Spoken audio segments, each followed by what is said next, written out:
예, 오늘은 하나님과 사람 앞에 충성된 자가 되어서 복을 받는 사람이 되자, 이런 주제로 말씀을 드립니다.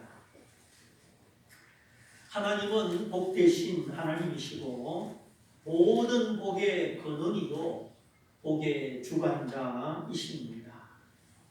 사람이 살아가면서 하나님으로부터 복을 받는다, 이 또한 소중한 일입니다. 사람이 노력하여 복을 받을 수 있지만 노력의 복은 한계가 있습니다.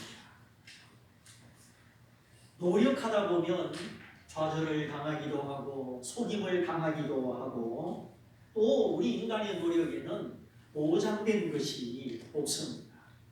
나의 노력이 어떤 결실을 맞이할지 약속된 것이 없지요. 그러나 우리가 하나님의 말씀에 충성하며 하나님의 말씀에 약속된 그 보장된 복을 내가 믿음으로 누릴 수가 있는 것이죠. 이것이 노력으로 얻는 복과 하나님의 말씀을 믿고 순종하여 받는 복의 차이점입니다. 노력의 복은 저 산비탈에 계단식 논 있죠. 천수답이라고, 거기는 비가 올 때만 농사를 지을 수가 있습니다.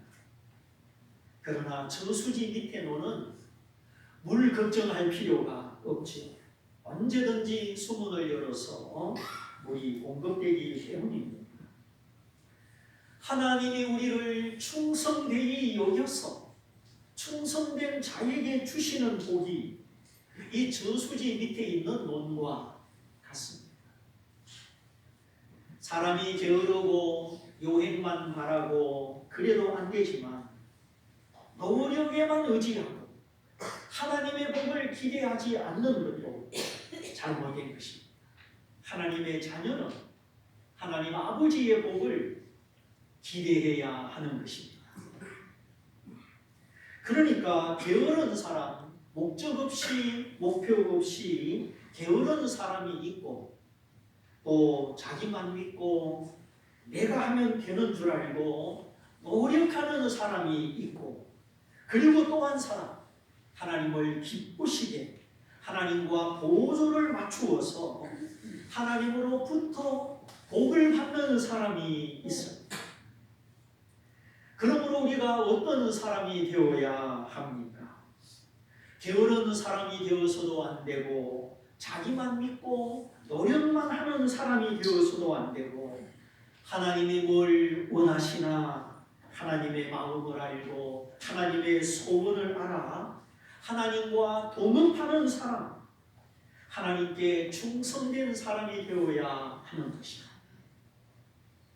자, 회사의 직원이 사장님의 마음을 알고 사장님과 발맞추고 그렇게 할 때 복 받겠습니까? 사장님의 의중을 모르고 자기 열심으로만 할 때 복 받겠습니까? 직원은 사장님의 마음을 알고 하나가 되어야죠.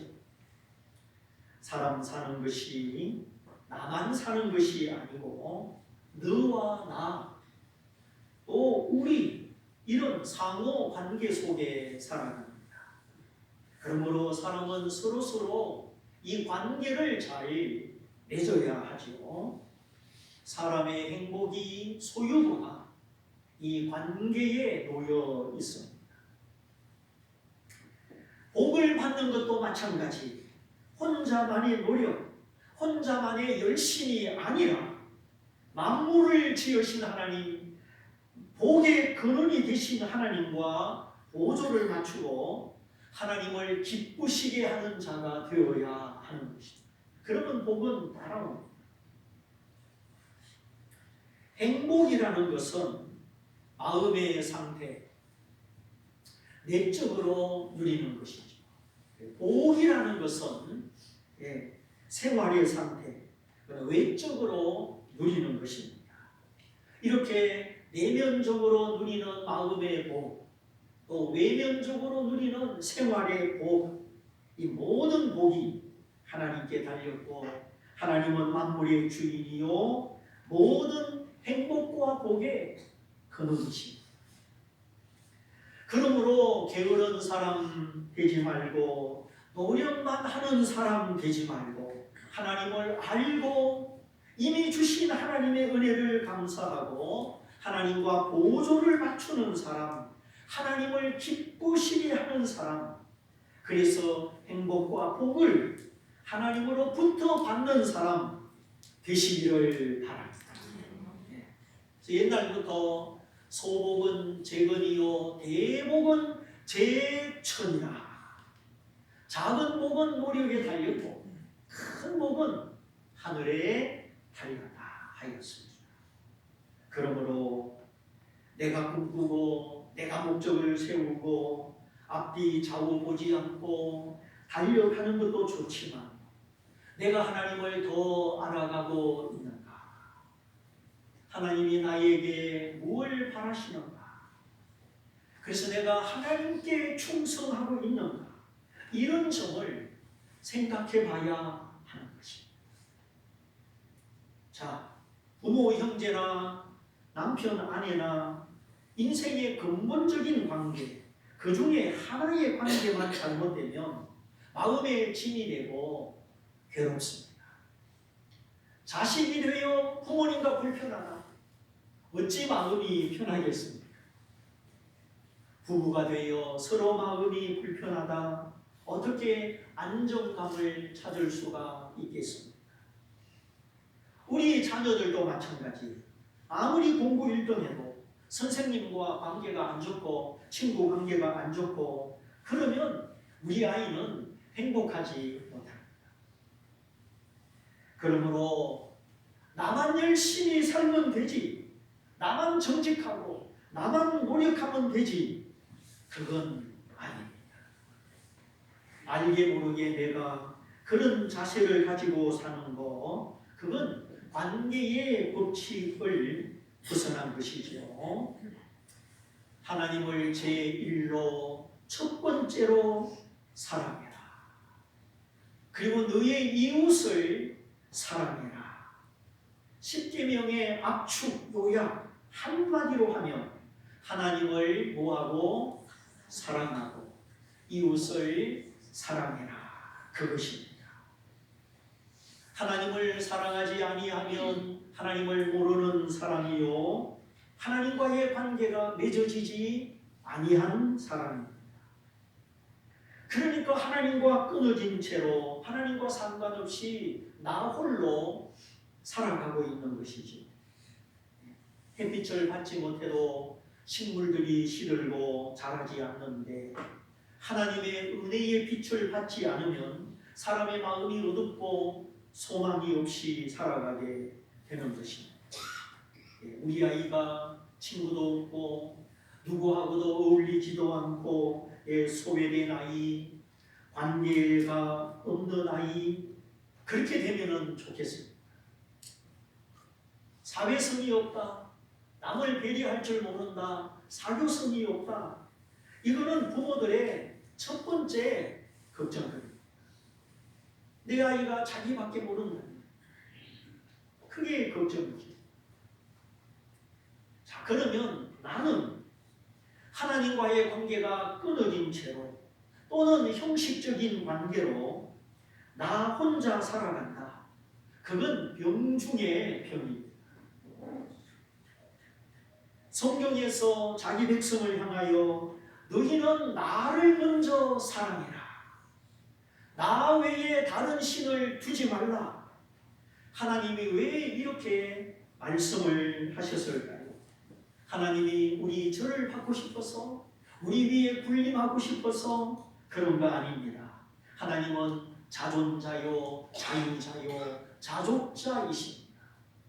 하나님은 스스로 계시는 자존자, 모든 것을 할 수 있고 어떤 제한도 받지 않는 자유자, 그리고 모든 것이 만족한 자족자 하나님이십니다.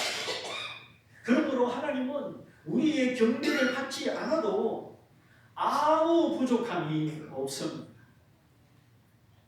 그러면 왜 자기 백성을 향하여 나를 먼저 사랑해라, 나 외에 다른 신을 두지 말라. 계명 중에 첫 계명 1계명을 주셨습니다.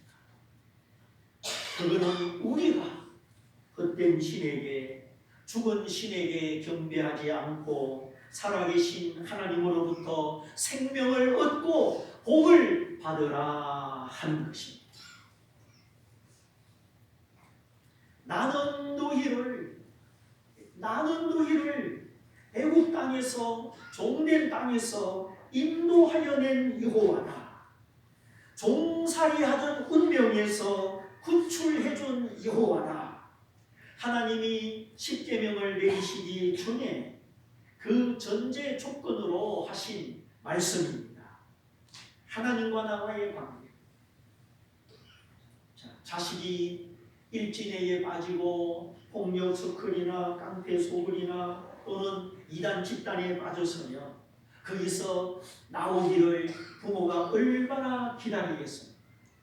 만일에 우리 아이가 몹쓸병에 걸렸으면 그 병에서 벗어나 건강하기를 얼마나 기다리겠습니까? 하나님의 성경은 말씀합니다. 우리가 예수님을 믿기 전에 우리는 죄와 허물로 죽은 자, 즉 하나님과 끊어진 자요, 세상의 풍속을 따르고 마귀의 지배를 받던 자라 하였습니다. 하나님의 생명과 사랑을 떠나서 하나님과 끊어진 가운데 남의 것을 부러워하고 두려워하며 살던 자라 하였습니다. 하나님을 만나기 전에는 모든 것이 부럽고 남의 떡이 커 보이고 모든 것이 두려운 것입니다. 마음이 허전하고 부러운 것이 많다. 무슨 일이 생기면 마음이 쪼여오고 두려운 것이 많다. 그게 바로 하나님 없이 살아가는 것이요, 마귀에게 매여서 종으로 살아가는 것입니다. 하나님의 자녀는 용서받고 자유를 얻고 하나님의 사랑과 은혜 속에 살아갑니다. 하나님의 사랑은 내가 어떻게 생겼든지 나라고 하는 존재 자체를 기뻐하는 것입니다. 사랑하는 사람은 옆에 있기만 해도 좋지요. 이 세상에는 뭐 이뻐야 된다, 이래야 된다, 저래야 된다, 얼마나 조건, 자격을 따집니다. 그러나 하나님의 사랑은 내가 어떤 사람이든지 어떻게 생겼든지 나를 있는 그대로 나의 존재를 사랑해 주시는 것입니다. 내가 어떤 사람인지 묻지 아니하시고 그 아들의 사랑으로, 십자가의 사랑으로 나를 용서하시고 나를 기뻐하시고 나를 품에 안아 주십니다. 영원히 하나님의 자녀, 하나님의 가족 삼아 주셨습니다. 이렇게 자녀 삼아 주신 이 은혜, 하늘나라 가족 삼아 주신 이 은혜를 알며 재물 이세도 부럽지 않고 무슨 가수, 영화배우, 스포츠맨도 부럽지가 않습니다. 나를 있는 그대로 나의 나된 존재를 용납하시고 기뻐하시는 하나님의 사랑, 이 사랑이 우리를 존귀케 하고 춤추게 해줍니다. 그리고 은혜는 하나님의 성품입니다. 영원히 변치 않는 성품, 그냥 주시고 값없이 주시고 나눠주시고 베풀어 주시기를 좋아하는 하나님의 성품을 가리켜 은혜라고 말합니다.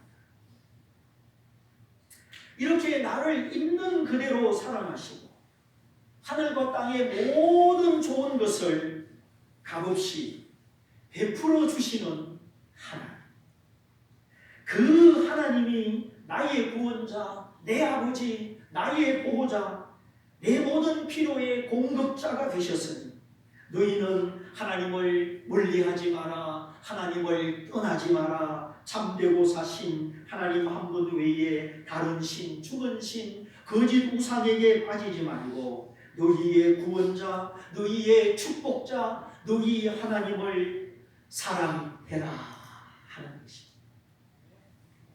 이것이 1계명입니다. 나머지 모든 계명의 머리가 되는 계명입니다. 이 1계명에 성공하면 나머지 모든 계명도 성공할 것이요, 이 1계명에 실패하면 나머지 모든 계명도 실패하게 되는 것입니다.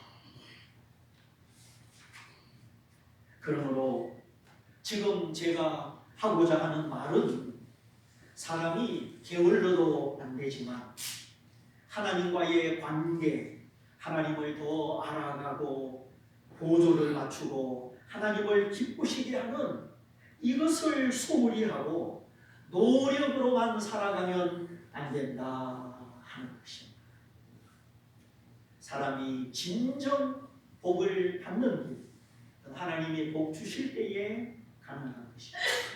사람이 복을 따라간다고, 사람이 복을 빼앗는다고 그 복이 내 복이 되는 것이 아닙니다.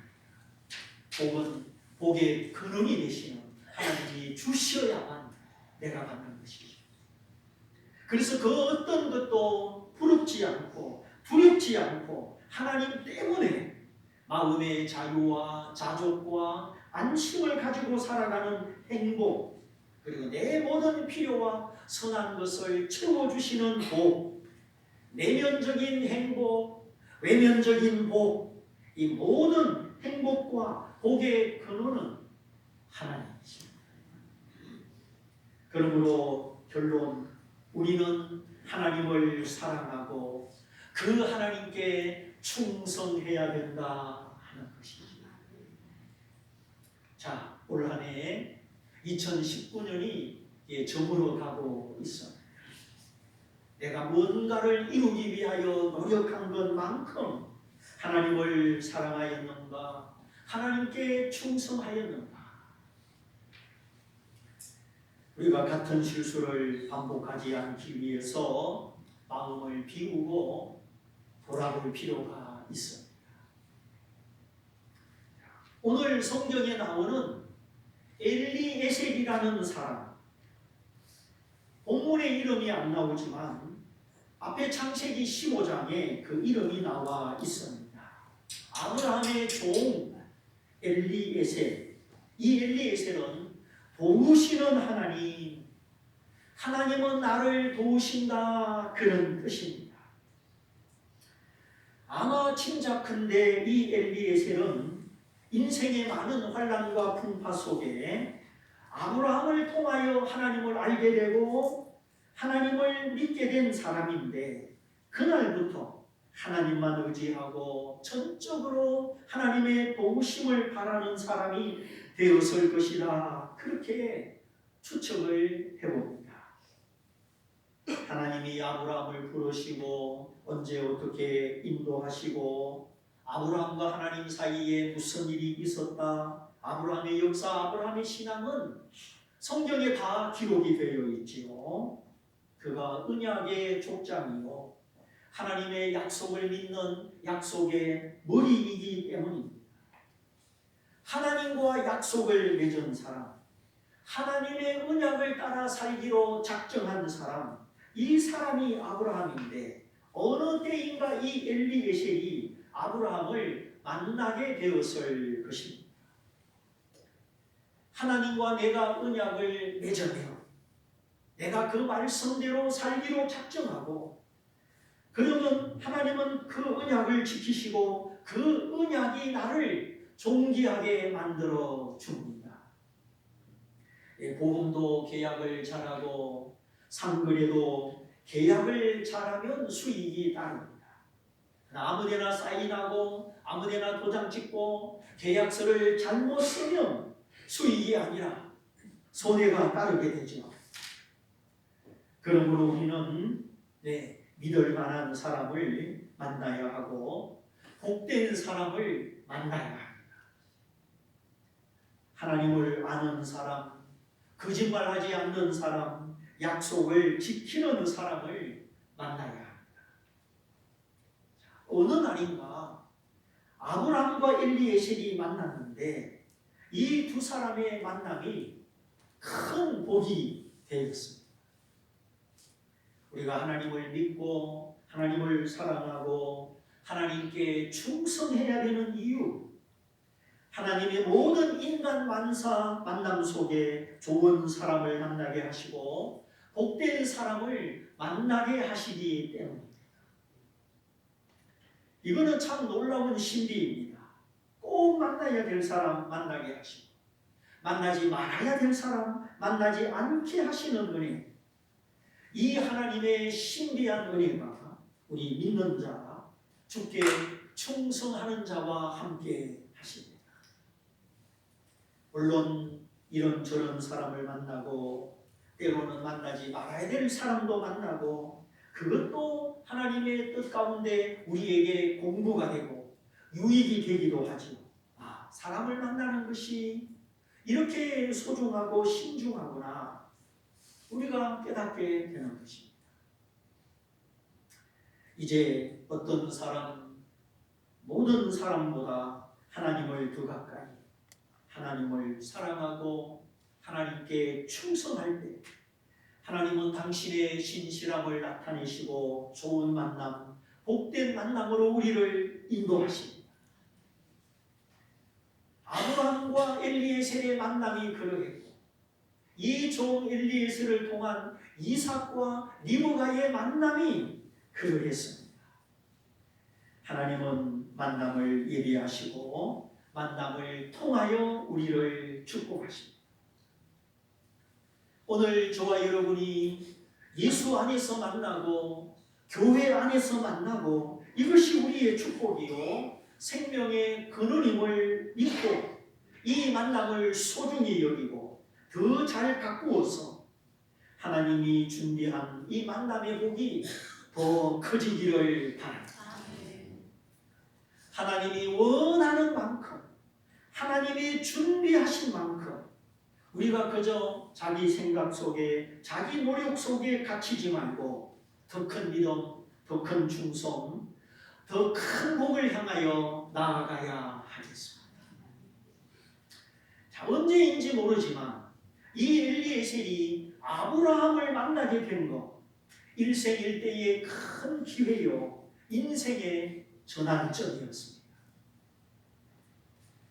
아브라함 당시 교회도 없고 믿는 자도 흔치 않고 그런 시대에 믿음의 조상 아브라함을 만났으니 이 사람 엘리에셀에게는 말할 수 없는 축복의 근거였죠. 두 사람의 관계는 점점 발전합니다. 엘리에셀은 하나님이 아브라함과 함께하는 것을 보았습니다. 엘리에셀이 아브라함이 믿는 그 하나님을 믿고 아브라함이 믿음에 참여하며 하나님의 언약에 참여하지. 하나님이 아브라함의 가문에 할례를 명하셨을 때 이 엘리에셀도 할례를 받고 할례를 통하여 하나님의 언약 안에 들어갔습니다. 하나님의 뜻을 따르며 구별된 백성으로 하나님의 백성으로 살기로 약속한 것이죠. 이렇게 믿음 안에 언약 안에 하나가 되고 아브라함과 엘리에셀은 서로 믿을 수 있는 주인과 믿을 수 있는 종이 되었습니다. 아브라함은 하나님의 방백이요 많은 식소를 거느린 족장입니다. 가족과 종들과 소와 양과 낙이 낙타가 수백 수천 마리씩입니다. 하나님이 아브라함의 노년에 범사에 복을 주셨습니다. 자, 이런 아브라함에게 엘리에셀은 어떤 사람, 어떤 종이었느냐? 첫째, 아브라함의 모든 재산을 총괄하는 관리자였습니다. 자기 집 모든 소유를 맡은 종이다. 그렇게 기록하였죠. 얼마나 믿었으면, 얼마나 충성스러웠으면 아브라함이 자기 재산, 모든 재산을 맡겼겠습니까?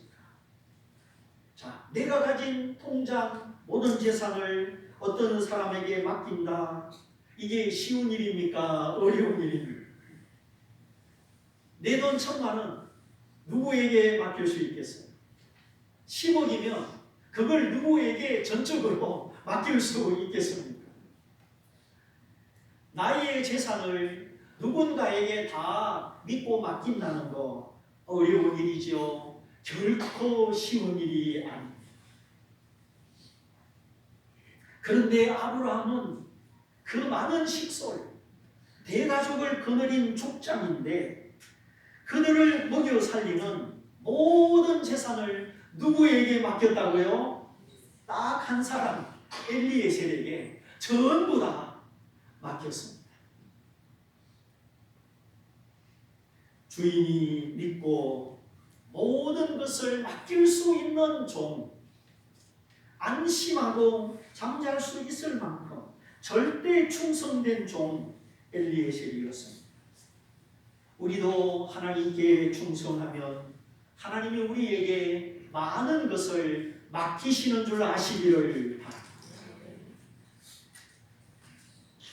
두 번째, 주인의 의지, 주인의 의도에 순종하는 종이었습니다. 여기 가나안 땅에서 내 아들의 신부감을 구하지 말고 저기 내 고향에 가서 신부감을 구해와라. 이것이 주인의 뜻인데 여기 아니오가 없습니다. 어떤 변명도 어떤 딴소리도 하지 않습니다. 저 말고 좀 젊은 종을 보내시지요. 제가 가면 이 많은 재산 누가 관리합니까? 말을 하려면 할 수 있는 여지, 합당한 이유가 있었습니다. 꾸며내는 것도 아니고 억지를 부리는 것도 아닙니다. 그럼에도 불구하고 단지 주인의 뜻이기 때문에, 주인의 말이기 때문에 주인을 존중하여 그대로 순종합니다. 세 번째, 쉽지 않은 임무, 까다로운 임무를 수용하고 책임집니다. 서로 정해놓고 약속된 사람을 데려오라. 아마 그건 어려운 일이 아니죠. 근데 지금 이 종에게 분부된 내용은 어쩌면 한 번도 가보지 못한 곳에 가서 아무 약속도 없이 신부감을 찾아서 구해서 데려와야 되는 임무입니다. 이 얼마나 까다로운 임무입니까? 그럼에도 불구하고 왜 나에게 이런 일을 시키나, 이런 무거운 짐을 지우나 푸념하거나 원망하지 않았습니다. 한독뼈 밑에 손을 넣고 하늘과 땅에 하나님 앞에 맹세해라. 맹세는 절대적인 약속입니다. 그것도 하나님 앞에서 하나님을 가리켜 맹세하라고 하니 부담이라면 부담되는 일이죠. 예를 들어 우리 구역장님들 여기 앞에 다 불러내놓고 내년 2020년에 한 구역을 세 구역, 5구역 만드시오, 맹세하시오 하면 부담이 안 되겠습니까? 자, 서울 가서 김서방 찾는 것처럼 아무런 약속 없이 예고 없이 남의 동네에 가서 주인의 아들의 신부감을 찾아와야 되니 까다로운 임무요, 막중한 임무였다 하는 것이에요. 네 번째, 이렇게 아무런 사전 만남, 약속 없는 일을 전적으로 책임지고 감당해야 되니 이 종은 평소에 하던 대로 하나님께 기도합니다. 도우시는 하나님께 내가 지금 주인의 명을 받들어 까다로운 임무를 맡고 가는데 하나님 순적히 만나게 해 주십시오. 이 임무 앞에 이 종은 도우시는 하나님 앞에 기도하는 것입니다. 근데 기도가 갑자기 나옵니까? 평소에 훈련된 믿음, 평소에 하던 기도, 평소에 훈련된 기도가 나오는 것입니다. 기도도 갑자기 하려면 잘 나오지를 않습니다. 자, 우리 인생은 살아가다 보면 변화가 오지. 우리는 어떤 변화, 어떤 위기, 어떤 일을 맞이할지 모릅니다. 그러므로 순탄하고 형통하고 그런 것만 구하지 말고 내 삶에 어떤 변화, 어떤 일이 일어나더라도 믿음으로 감당할 수 있고 순종으로 감당할 수 있도록 평소의 기도, 평소에 단련된 믿음이 있어야 하는 것입니다. 우리에게 주어진 모든 시간과 환경을 통하여 우리가 육체대로 안일하게 살지 말아야 하는 이유, 이 세상은 아직까지 우리의 안식처가 아니요 마귀가 들끓고 속임이 많고 시험이 많은 전쟁터이기 때문입니다. 우리는 하나님의 천국을 약속받았지만 아직 그 천국을 완성하지 못했습니다. 한번 전쟁에 잘못 말려들면, 한번 고소 고발 소송에 휘말리면 잠이 안 옵니다. 많은 시간과 에너지가 소모됩니다. 물론 이 모든 것을 통하여 우리 영혼을 깨우시고 합력하여 선을 이루시지만 우리가 살아가는 이 세상 이 현실은 결코 만만하지 않습니다. 나와 내 자녀 또 내 가족의 믿음을 지키고 영혼을 구원하고 하나님의 뜻대로 살고 하나님의 복을 받으며 살아가는 것, 이것이 저절로 되는 일이 아니고 쉽게 달성되는 일도 아닙니다. 내가 내 한 사람 아무리 능력 있고 행복하게 살아도 가족 중에, 부모 중에, 형제 중에, 서로 아끼는 가까운 사람 중에 문제가 생기고 환난이 닥치면 나만 행복할 수 있습니다. 나만 잘 살 수 있습니다. 사람은 서로 연대를 이루고 가족을 이루고 관계 속에서 살아갑니다. 그러므로 내가 아끼는 사람, 내 주변에 가까운 사람, 소중한 사람, 그들이 안전하고 행복하게 살아가려면 도우시는 하나님이 필요합니다. 내 힘만으로 안 됩니다.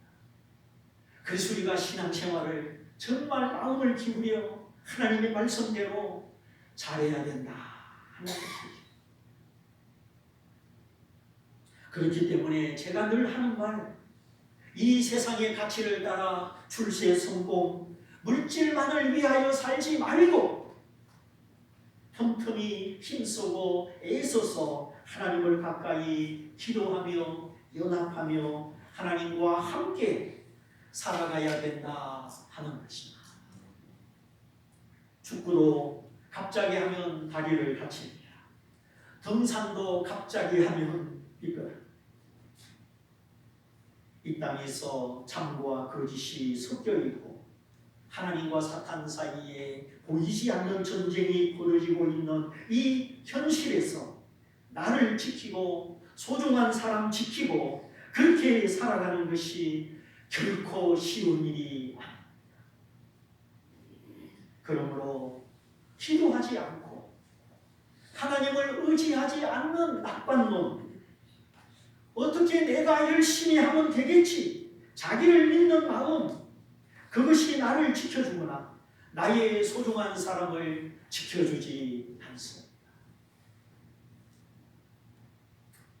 아주 까다로운 임무, 약속된 것 없는 임무, 거기서 이종 엘리에셀은 하나님께 기도합니다. 이 기도는 평소에 하던 기도요, 단련된 기도요, 호흡과 같이 항상 하는 기도였겠지. 엘리에셀, 도우시는 하나님, 나를 도우시는 하나님, 하나님은 나의 도움이시다. 그 이름의 뜻이 가르쳐 주는 것처럼 엘리에셀은 이 까다로운 임무 앞에서도 당황하지 않고 아니오라고 하지 않고 전적으로 주인의 뜻을 순종하여 나아가. 믿음의 진보, 이 기도의 진보, 하나님을 향한 충성, 교회를 향한 충성, 그것은 위기의 날에 여러분을 지켜줄 것입니다. 이 종이 도우시는 하나님을 믿고 평소의 모든 일을 기도로 하나님의 은혜로 지금까지 살아왔기 때문에 자기 주인이 이런 까다로운 임무를 주어도 평소에 기도하던 대로 평소의 믿음대로 이 일을 잘 감당하게 된 것입니다. 그러므로 단련된 믿음, 훈련된 기도, 주인의 뜻에 순종할 수 있는 순종의 성품, 그것은 결코 손해가 아니요 환난 날의 나를 지켜줍니다. 우리가 믿음으로 하나님께 충성하고 하나님 말씀 앞에 온유한 성품으로 살아가는 것, 이것이 환난 날에 저와 여러분을 지켜주는 것입니다. 그러므로 우리 모두 게으르게 살지 말고 노력만 하지 말고 평소에 믿음을 단련하는 사람, 기도하는 사람 되시고 때로는 불리하고 때로는 까다로운 임무를 감당하더라도 충성된 사람이 되셔서 이제 하나님의 도우심을 받았어. 하나님이 주시는 지지와 하나님이 내려주시는 복을 받아서 나를 지키고 내 소중한 사람 지키고 교회를 지키는 행복한 사람, 복된 사람, 내면적인 행복, 외부적인 복, 이 복을 다 받아 누리시길 주님의 이름으로 축원드립니다.